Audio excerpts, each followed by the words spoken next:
So Tina and Dina here, and today we're going to be talking about IBS, Irritable Bowel Syndrome. What is IBS, Tina? Why is it so important for us?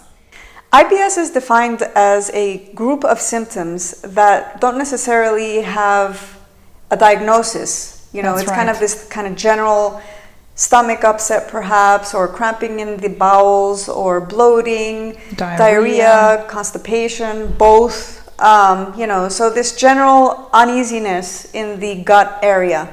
And so what we're seeing is that more and more people nowadays are having this chronic issue, and they're just being labeled off as, okay, you have irritable bowel syndrome, have a nice life, take it easy, watch your stress levels.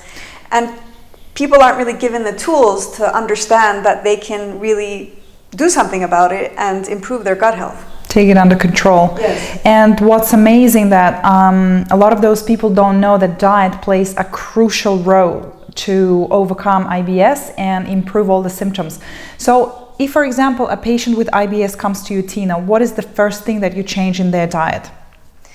Well, we take out all the foods that cause inflammation. We take out all the foods that can cause bloating. Typically, when I see someone with really severe IBS, I'm going to give them a low FODMAP diet. And what that is just a fancy acronym for all the sugars in foods that can cause the little bacteria in your gut to cause this bloating and gas and discomfort, right? So it's kind of like the first plan of attack to help the person feel better in terms of decreasing the bloating, decreasing the symptoms, and feeling better.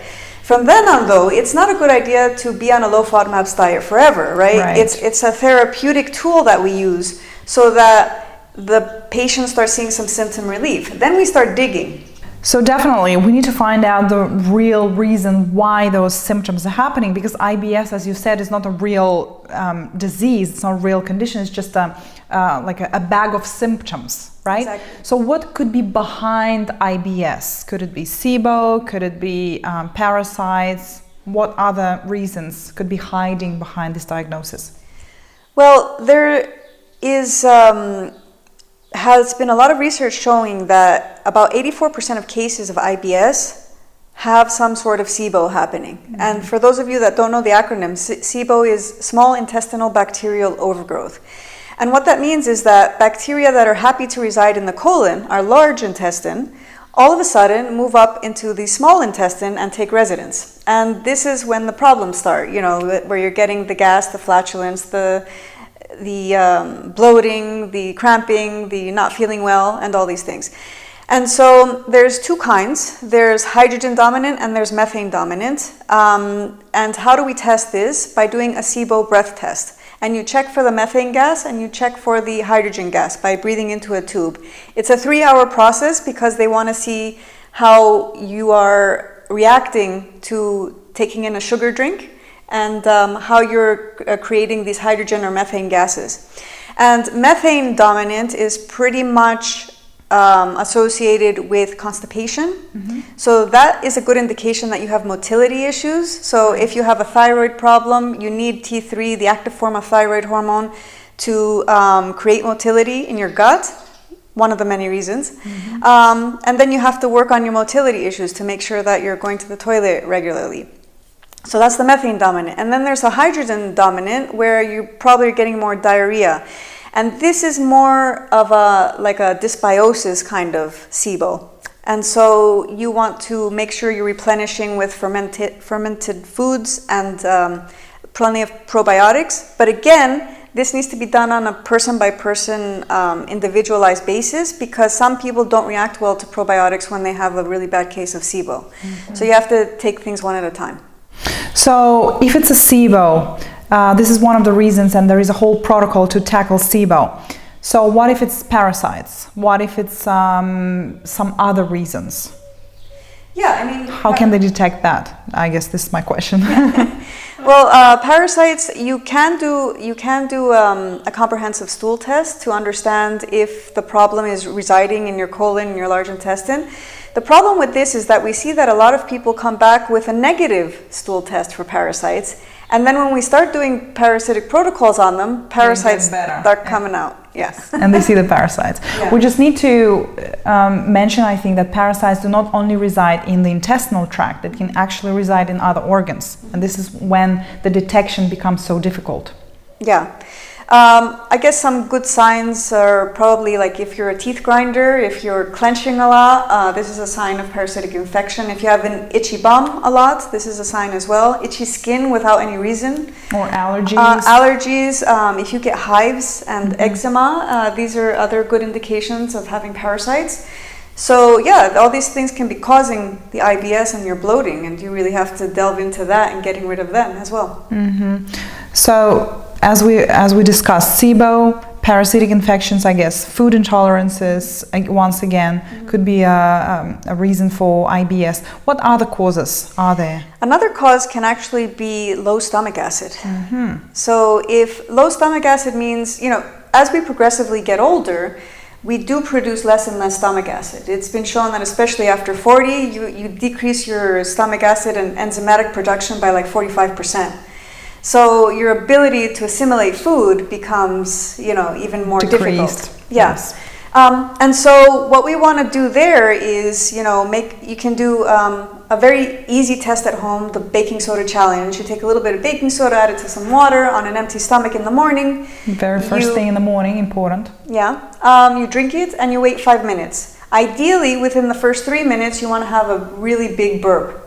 If you're just doing little burps or you don't burp at all throughout the whole 5 minutes, it's a good indication that you don't have enough stomach acid. And there you can start supplementing with something we call betaine HCl and some pepsin. This helps to start breaking down protein. You have to take it with protein-rich foods. You can't just take it if you're eating vegetables, for example. Yeah, just be careful with betaine HCl and pepsin if you have a history of gastritis. Exactly. Or ulcers, because if that's the case, then we need to work on the gastritis and ulcers first before you can supplement with anything. So this is an important note. And actually, I wanted to mention that if people have low stomach acid, then most probably they will have SIBO, and most probably they will have parasites. So those are very much interrelated. Sure, because one of the functions of stomach acid is to actually protect yourself from overgrowths of bacteria, overgrowths of parasites, and the like. So, you want to enhance that. You can also be taking some enzymes as well. To like, if you find that vegetables are bloating you, a lot of vegetables are bloating you, instead of cutting out 9 out of 10 vegetables, you can actually take some high quality enzymes, and when you're eating your vegetables, and you'll see a marked difference in how you're feeling afterwards. Any other reasons for IBS? Could it be an emotional reason again? We're coming back to the same. Emotional, stress related. Of course. Our gut is our second brain. And I think the example that most people can relate to is, where do you feel it when you get really nervous? Yes, like here. Right in the gut. Where do you feel it when you feel in love? Here, right in the stomach, right? Where do you feel it when you got good news, or, it's in the gut. The gut and the brain are very, very, very related, and they interact with each other all the time. So we typically see people with gastritis and gastrointestinal issues, and I ask them, are you a stressed out person? Do you feel stressed? Like, yeah, I'm a very anxious person, and I can't deal with stuff, and I have to, make sure everything is perfect, and I'm OCD, and typically these kinds of patients, they have a lot of issues. Yeah, they have a lot of gastrointestinal issues. So working on, calming down and doing things that make you happy, balancing yourself. We can do this too with easy ways of stimulating the vagus nerve, which is a nerve that runs all the way from the head, all the way down throughout the intestines. And how do we do this? We can, at the end of our shower, we can turn it to cold and take a very cold shower. And this stimulates the vagus nerve to calm ourselves down. We can sing loudly. I like to sing, so I sing when I'm stressed out, calms me down. We can gargle and exercise, deep breathing. All these things help to stimulate the vagus nerve so that it calms the tummy and the intestines down as well. So you switch to rest and digest. Exactly. Absolutely. Thank you very much, Tina. I think this was a great conversation. And if you have any more questions about IBS, or you would like to visit us to talk about some of the symptoms that we have discussed, some of the problems that you may have, then please send us a message. Thank you. Thank you.